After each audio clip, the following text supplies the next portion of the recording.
আসসালামু আলাইকুম এভরিওয়ান, সবাই কেমন আছেন? আশা করি আল্লাহর রহমতে সবাই ভালো আছেন। আমি আলহামদুলিল্লাহ ভালো আছি। তো দেখুন আজকে টিক্কা স্যান্ডউইচ, এটা হচ্ছে টিক্কা স্যান্ডউইচ। তো এটা কিভাবে আমি তৈরি করলাম, অনেক ইয়ামি, হেলদি, অনেক মজার, জুসি, ইয়ামি ফুড। টিক্কা স্যান্ডউইচ অনেক মজার। এইটা সকালের নাস্তা বা রাতের নাস্তা, রাতের ডিনার হিসেবেও খেতে পারেন, সন্ধ্যার নাস্তা হিসেবেও খেতে পারেন। এটা সকালে ব্রেকফাস্ট, মর্নিং ব্রেকফাস্ট এটা তো খেতে পারেন সবাই, মানে সব সময় খেতে পারেন। এটা যখন মন চায় বাসায় তৈরি করে। এটা যদি মনে করেন আপনি বাজারে বা বড় বড় রেস্টুরেন্টে বা দোকানে বা যেখানে যান না কেন, বাইরে যদি কিনে খেতে যান তাহলে অনেক টাকায় পড়ে যায়। কিন্তু ঘরে যদি সামান্য উপকরণ থাকে সেটা দিয়ে আপনি এটা এত সুন্দর একটা স্যান্ডউইচ তৈরি করতে পারেন। তো কি কি লাগে সেটা হচ্ছে, উপকরণ হচ্ছে এই যে এখানে একটা চিজ নিয়েছি, এটা বার্গারের চিজ বা স্যান্ডউইচের দুটোটাই দিয়ে খাওয়া যায়। আর একটা ডিম নিয়েছি দেখুন, আর পাউরুটি, এটা হচ্ছে হেলদি, ডায়াবেটিস মানে চিনিমুক্ত পাউরুটি। এটা হচ্ছে গমের, মানে অনেক মজার এই পাউরুটিটা। তো দেখুন আমি কিভাবে এটা তৈরি করি। তো প্রথমে একটা ডিম নিয়েছি দেখুন, ডিমটা ভেঙে নিলাম, একটু লবণ দিয়ে ডিম ভালো করে মিক্স করে নিলাম। তারপরে চুলায় একটি প্যান বসিয়ে দিলাম। এখন প্যানটা হালকা একটু চুলার আঁচটা একটু মানে মিডিয়াম ফ্লেমে রেখেছি। তো দেখুন আমি তেলটা দিয়ে দিলাম, এখানে জায়তুন তেল দিয়েছি, এখানে সয়াবিন বা সরিষার তেল দিইনি। তো সয়াবিন আর সরষের তেলে ফ্যাট বেশি। তো এই যে দেখুন আমার তো পাউরুটিটা আমি ডিমের সাথে মেখে তেলের ভিতর দিয়ে দিছি, কারণ ভিডিওটা অনেক বড় হয়ে যাবে, একজন টেনে দিয়েছি একটু। তো এই যে দেখুন তাড়াতাড়ি যাতে হয়ে যায়। এই যে দেখুন আমি স্যান্ডউইচটা ভাজতেছি।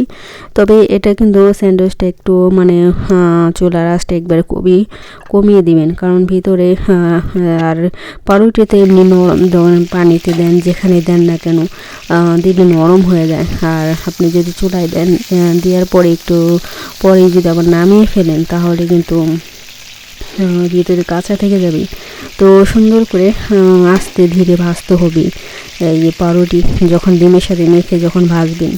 তো এই যে দেখুন তারপরে আমি একটা টিক্কা, এটা হচ্ছে টিক্কা, এটা বার্গারের সাথে খাওয়া যায়, স্যান্ডউইচের সাথে খাওয়া যায়। তো এটা হচ্ছে ফ্রোজেন করা। তো বাজার থেকে ওটা ফ্রোজেনই কিনে আনা হয়েছে, ফ্রিজে রেখে আমরা অনেক দিন খাই যখন মন চায়, বার্গারের সাথে বা স্যান্ডউইচের সাথে খাই। তো এই যে দেখুন আমার স্যান্ডউইচটা তৈরি হয়ে গেছে। এই যে দেখুন ভিতরে কি সুন্দর জুসি, অনেক লোভনীয় হয়েছে দেখুন। গলার ভিতরে কথা বলতে গেলে লাগে মানে কি যেন আছে এরকম, এক এক সময় কথা আটকে জায়গা, মানে বলতে গেলে কি। তো দেখুন এমনি হয় না, কিন্তু যখন রেকর্ড করতে যাই, কথা বলতে যাই, যে দেখুন। তো আমার এই স্যান্ডউইচটা কেমন হয়েছে সবাই সুন্দর একটি কমেন্ট করবেন। তা আপনাদের সুন্দর সুন্দর কমেন্ট পড়তে আমার খুব ভালো লাগে, কারণ আপনারা অনেক সুন্দর করে সবাই কমেন্ট করেন, আপনাদের কমেন্ট পড়তে খুবই খুবই ভালো লাগে। তো এই যে দেখুন দুপুরে খিচুড়ি রান্না করা হয়েছিল। তো এটা মুরগিদের রান্না করছিলাম খিচুড়ি। এটা হচ্ছে এই যে দেখুন আমি বেড়ে নিতেছি মুরগি দিয়ে ভুনা খিচুড়ি। তো অনেক মজা হয়েছিল এটাও একদিন শেয়ার করব আপনাদের সাথে। তো এই যে দেখুন আর হচ্ছে এই যে ধনিয়া পাতা, শীতের মধ্যে ধনিয়া পাতা ভুনা খিচুড়ি, আর খিচুড়ির সাথে ভর্তা না হলে কি চলে। তো এই যে দেখুন এত মজার খাবার, একবার খেলে বারবার খেতে মন চায় শুধু। তো এই যে ভুনা খিচুড়ির সাথে আর ভর্তা সাথে খেতে কিন্তু খুবই, আর সাথে মাংস থাকলে তো আর কিছু লাগেই না, মানে অনেক মজার খাবার, ইয়ামি। তো এই যে দেখুন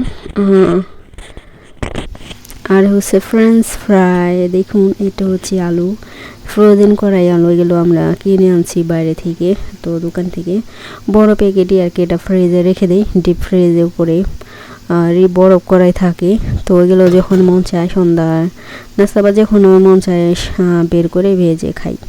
তো এই যে দেখুন আমি ভাজতেছি, এটা সন্ধ্যা নাস্তা হিসেবে আর কি, এটা খাবো রুটির ভিতরে দিয়ে ভরে। তো তো এইভাবে মনে করেন আলু দিয়ে এখানে পাওয়া যায় মনে করেন হোটেলে। তো হোটেলে তো তেমন স্বাস্থ্যসম্মত ভালো লাগে না। তো এটাও আমরা স্যান্ডউইচ বানাই খাই, আলু দিয়ে ভিতরে আলু দিই, তারপরে এমনি সালাদ, তারপরে ফুলকপি, তারপর হচ্ছে মুরগির মাংস ভাজা, এগুলো সব রুটির ভিতরে দিয়ে আমরা স্যান্ডউইচ বানাই খাই সন্ধ্যাবেলা বা যে কোনো টাইমে খাওয়া যায় এটা। তো এই আলুর ভিতর দিয়ে মাংস দিয়ে এটা কীভাবে স্যান্ডউইচ তৈরি করে, এই স্যান্ডউইচটা একদিন আপনাদের সাথে শেয়ার করব। স্যান্ডউইচ কিন্তু অনেক রকমের হয়, অনেক পদ্ধতিতে বানানো যায়, সবজি এর আছে। তারপরে আরেকটা স্যান্ডউইচ এখানে খাই আমরা কিনে হোটেলে থেকে, ওইটা বড়ার মতনই আর কি, চিংড়ি মাছের মনে হয় বড়া দেয় বানায়, মানে অনেক মজার ওই স্যান্ডউইচটা। তো অনেক রকমের স্যান্ডউইচ এখানে পাওয়া যায় দোকানে। তো একদিন এরা কী মানে ভিতরে কী দেয় আমি আবার খুলে দেখি কী আছে ভিতরে। তো একদিন শেয়ার করবো আপনাদের সাথে। তো সবাই ভালো থাকবেন, সুস্থ থাকবেন, আল্লাহ হাফেজ।